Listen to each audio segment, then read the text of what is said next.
Hello students, class 11 mathematics chapter 1 sets. In continuation with the miscellaneous exercise proof questions, we have question number 10. Show that if A intersection B is equal to A intersection C need not imply A is equal to B. गलत है, ये prove करना है. गलत prove करने के लिए आप एक एग्जाम्पल ले सकते हो. सही प्रूव करने के लिए आपको जनरल टर्म्स लेके ही प्रूव करना है. तो यहाँ पे वी कैन टेक एग्जाम्पल.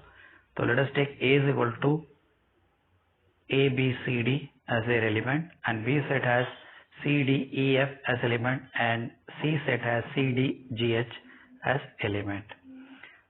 यहाँ पे A intersection B A intersection C के बराबर है. चेक करते हैं.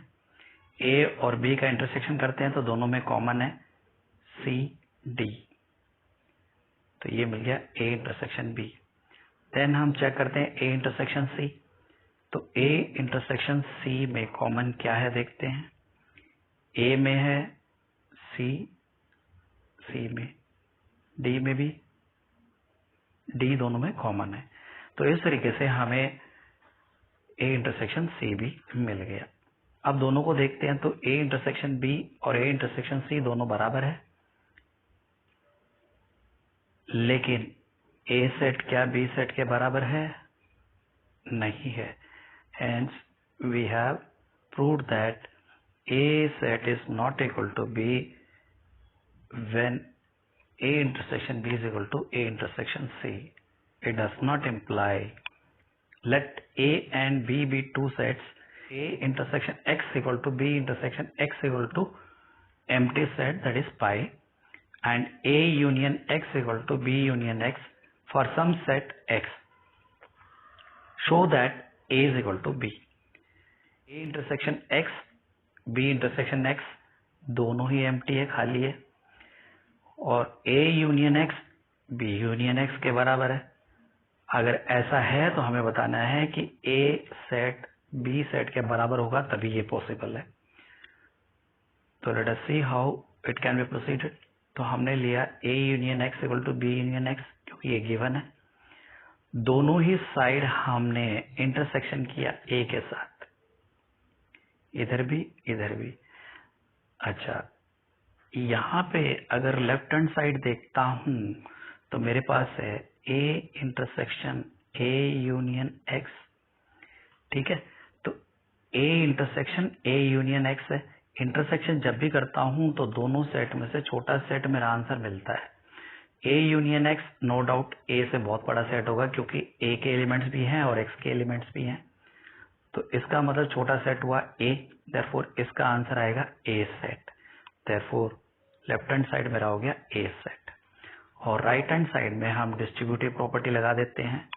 तो राइट साइड हमने डिस्ट्रीब्यूटिव प्रॉपर्टी लगा दी, यानी कि A इंटरसेक्शन B आ गया, यूनियन बीच में आ जाएगा, A इंटरसेक्शन X आ गया. क्लियर. लेकिन A इंटरसेक्शन X है क्या? एम्प्टी सेट है, तो हमने इसको एम्प्टी से रिप्लेस कर दिया because it is given A intersection X equal to pi. तो यहाँ पे रिप्लेस कर दिया. अब हमारे पास आ गया A is equal to A intersection B union pi. अच्छा, A intersection B union pi में देखते हैं तो हम जानते हैं यूनियन होता है तो बड़ा सेट आता है. तो यहाँ पे एम्प्टी तो सबसे छोटा सेट होता है, हम जानते ही हैं. तो A इंटरसेक्शन B इसका आंसर आ जाएगा. Therefore A is equal to A intersection B answer आ गया. एंड A इंटरसेक्शन B के बराबर है, इसका मतलब क्या हुआ? A B सेट का सबसेट है, तभी पॉसिबल है, ये नहीं तो नहीं हो सकता.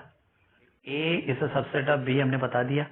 अब हमें बताना है B सबसेट ऑफ A बता दूंगा तो तभी मैं कहूंगा कि A सेट B के बराबर होगा, क्योंकि एक दूसरे का सबसेट तभी होता है जब दोनों बराबर होते हैं, नहीं तो पॉसिबल ही नहीं है. So for the second portion we have A union X equal to B union X. Same ऐसे ही प्रूव करेंगे हम, लेकिन यहाँ पे अब इंटरसेक्शन दोनों साइड B से कर रहे हैं. हम B से इंटरसेक्शन कर दिया हमने.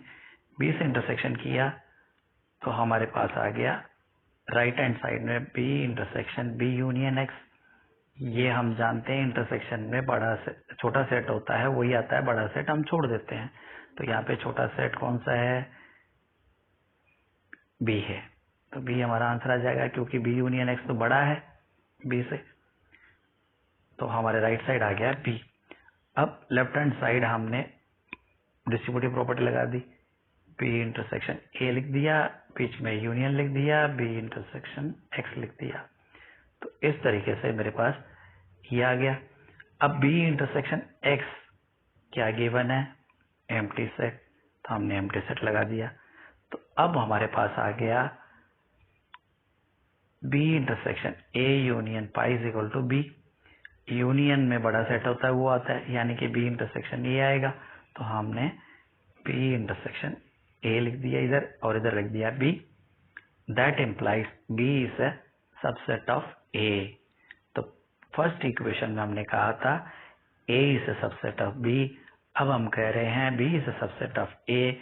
तो इसका मतलब फर्स्ट और सेकंड इक्वेशन से मैं कह सकता हूं A is equal to B, hence proved. चलिए नेक्स्ट क्वेश्चन में चलते हैं। Find sets A B C such that A intersection B, B intersection C, A intersection C और नॉन एम्प्टी सेट, तीनों ही नॉन एम्प्टी सेट है। अगर ऐसा है तो हमें प्रूव करना है A intersection B intersection C is equal to empty set. तो ये फाइंड करना है, यहाँ पे प्रूफ नहीं है। तो हमें फाइंड करने के लिए बोला है, तो आपको एक एग्जांपल बताना है ए सेट का, बी सेट का, सी सेट का, ताकि ये कंडीशन सेटिस्फाई हो। तो हमने एग्जांपल लिया ए सेट, बी सेट, सी सेट। ए सेट में है ए बी सेट में है ए सी और सी सेट में है बी सी। अब हमें तीनों के इंटरसेक्शन देखते हैं। ए इंटरसेक्शन बी में क्या आ रहा है, we have A as common, A intersection B में ए आ गया। फिर हम देखते हैं बी इंटरसेक्शन सी, तो बी इंटरसेक्शन सी में बी और सी में मैं देखता हूं तो कॉमन मुझे नजर आ जा रहा है सी, तो ये आ गया सी यहाँ पे। फिर मैं देखता हूं ए इंटरसेक्शन सी, तो ए इंटरसेक्शन सी में ए और सी में कॉमन क्या है, सिर्फ बी कॉमन है, तो मैंने लिख दिया बी। तो तीनों के तीनों नॉन एम्प्टी सेट आ गए। अब तीनों में इंटरसेक्शन देखता हूं, तीनों में कोई कॉमन एलिमेंट है क्या, मतलब एक एलिमेंट जो तीनों सेट में प्रेजेंट होना चाहिए। ए बी है, ए सी है, बी सी है। इन दोनों में जो है वो इन दोनों में नहीं है, इन दोनों में जो है वो इन दोनों में नहीं है। इस तरीके से हम कह सकते हैं कि A intersection B intersection C is empty set. Hence, we have found A, B, C such that A intersection B, B intersection C, A intersection C are non-empty sets, while A intersection B intersection C is an empty set. With that, proof questions are over, and now try to complete the exercise. We'll meet in a new video with a new topic. Till then, bye bye.